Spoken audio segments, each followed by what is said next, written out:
स्त्री की इन तीन गलतियों के कारण उसके पति की हो जाती है अकाल मृत्यु। भगवान करे दुनिया की कोई भी स्त्री ये गलतियां कभी भूल से भी ना करे, नहीं तो पति की मृत्यु हो जाती है जल्दी। तो कौन कौन सी है वो तीन गलतियां जानेंगे आज के इस खास वीडियो में, अतः वीडियो को अंत तक ध्यान से अवश्य देखें।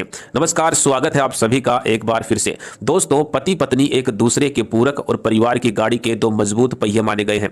अगर इन दो पहियों में से एक भी पहिया काम करना बंद कर दे तो परिवार रूपी गाड़ी को चलाना मुश्किल हो जाता है। शास्त्रों में कहा गया है कि एक व्यक्ति का जीवन तब तक अधूरा माना जाता है जब तक उसका विवाह ना हो जाए। आपको बता दें, अर्धांगिनी कही जाने वाली पत्नी अपने पति को मृत्यु के मुंह से बचाने के लिए बहुत से प्रयास करती है ताकि उसका पति अकाल मृत्यु का शिकार ना हो जाए। जैसे करवा चौथ का व्रत रखना, कई पूजा पाठ हवन आदि करना, धार्मिक यात्राएं करना, वट सावित्री का व्रत रखना आदि उनमें शामिल है।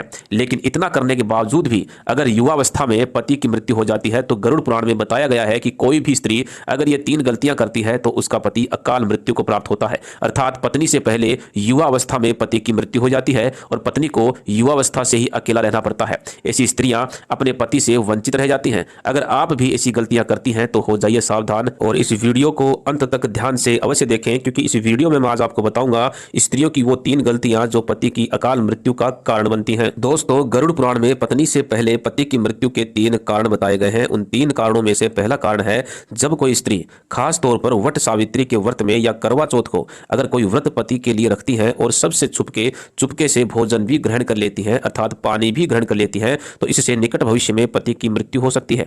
मन में भोजन के लिए लालसा भी व्रत के दौरान नहीं रखना चाहिए। ऐसा करने से भी पति पर संकट आता है। ऐसी महिला को कई जन्मों तक पति से वंचित रहना पड़ सकता है। शास्त्रों में तो यहां तक कहा गया है कि किसी भी व्रत के दौरान जब कोई नारी व्रत को चुपके से तोड़ देती है और किसी को पता तक नहीं लगने देती तो भी पति को आयु का नुकसान उठाना पड़ता है।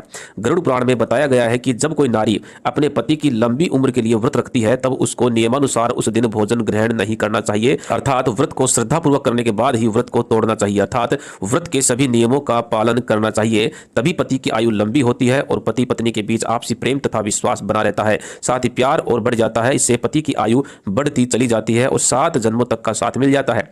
दोस्तों, स्त्री की दूसरी गलती है बात बात पर पति की झूठी कस्में खाना, बात बात पर झूठ बोलना, झगड़े आदि करना, मुख से पति को गंदी और भद्दी गालियां देना, पति को नीचा दिखाना आदि सब घोर पाप की श्रेणी में आता है। ऐसा माना जाता है कि निकट भविष्य में जल्द ही ऐसे रिश्ते टूटकर बिखर जाते हैं या फिर युवावस्था में पति की मृत्यु हो जाती है। कई स्त्रियां करवा चौथ और वट सावित्री का व्रत रखती हैं और श्रद्धापूर्वक सभी नियमों का पालन भी करती हैं, परंतु बात बात पर पति की झूठी कस्में खाना, लोगों को गंदी गंदी गालियां देना, पति के साथ मारपीट करना, पति पर झूठे आरोप लगाना, पति को परेशान करना, इससे भी पति की आयु पर नकारात्मक प्रभाव पड़ता है। पति को परेशान और प्रताड़ित करने वाली पत्नी को गरुड़ पुराण के अनुसार पति से हमेशा के लिए वंचित रहना पड़ जाता है। यहां तक कि 7 जन्मों तक भी पति का सुख नहीं मिल पाता। दोस्तों, स्त्री की तीसरी गलती, गरुड़ पुराण में बताया गया है जब कोई स्त्री मांस का सेवन करती है तो उसके पति पर संकट आते हैं और उसकी मृत्यु युवावस्था में होने की संभावनाएं बढ़ जाती हैं। खास करके गुरुवार के दिन बाल धोने और मांस मदिरा का सेवन करने से पति और संतान दोनों को अकाल मृत्यु का भय सताने लगता है। पराये पुरुष के संपर्क में रहने या संबंध स्थापित करने पर भी पति को आयु का नुकसान उठाना पड़ता है और हमेशा पति पर अकाल मृत्यु का खतरा भी मंडराता रहता है। अपने सीधे साधे पति को धोखा देने वाली अधिकतर स्त्रियां युवावस्था में ही विधवा हो जाती हैं। जब कोई महिला अपना मंगलसूत्र उतार देती है और मांग सूनी रखती है तो ऐसे में हाथों में चूड़ियां, पैरों में पायल अगर वह नहीं पहनती हो तो निकट भविष्य में वृद्धावस्था से पहले ही वो अपने पति को खो देती है। पति से पहले भोजन करने वाली नारी को भी पति की आयु का नुकसान होता है और रात में देर तक जगने वाली और सुबह देर तक सोने वाली महिला का पति भी युवावस्था में बीमारियों से ग्रसित हो जाता है। जो महिला हफ्ते में किसी भी दिन व्रत नहीं रखती हो, ऐसी महिला के वैवाहिक जीवन में समस्याएं उत्पन्न होने लगती हैं, यहाँ तक कि पति और पत्नी दोनों का स्वास्थ्य भी खराब होने लगता है। अतः स्त्री को हफ्ते में कम से कम एक व्रत तो अवश्य ही रखना चाहिए। अब हर जगह पत्नी ही नहीं, पति की भी बहुत सी जिम्मेदारियां होती हैं, तो पति को भी अपनी जिम्मेदारियों का एहसास होना चाहिए और पत्नी की खुशी के लिए हर संभव प्रयास करना चाहिए, क्योंकि आयु और मृत्यु पति की ही नहीं पत्नी की भी होती है। और दोस्तों, पति और पत्नी एक परिवार रूपी गाड़ी के दो पहिए होते हैं। अगर दोनों पहियों में से एक भी पहिया काम करना बंद कर दे तो परिवार रूपी इस गाड़ी को चलाना मुश्किल हो जाता है। तो दोस्तों, मैं आशा करता हूं कि आज की ये जानकारी भी आपको अच्छी लगी होगी। अच्छी लगी है या नहीं लगी है वो कमेंट के माध्यम से अवश्य बताइएगा। धन्यवाद।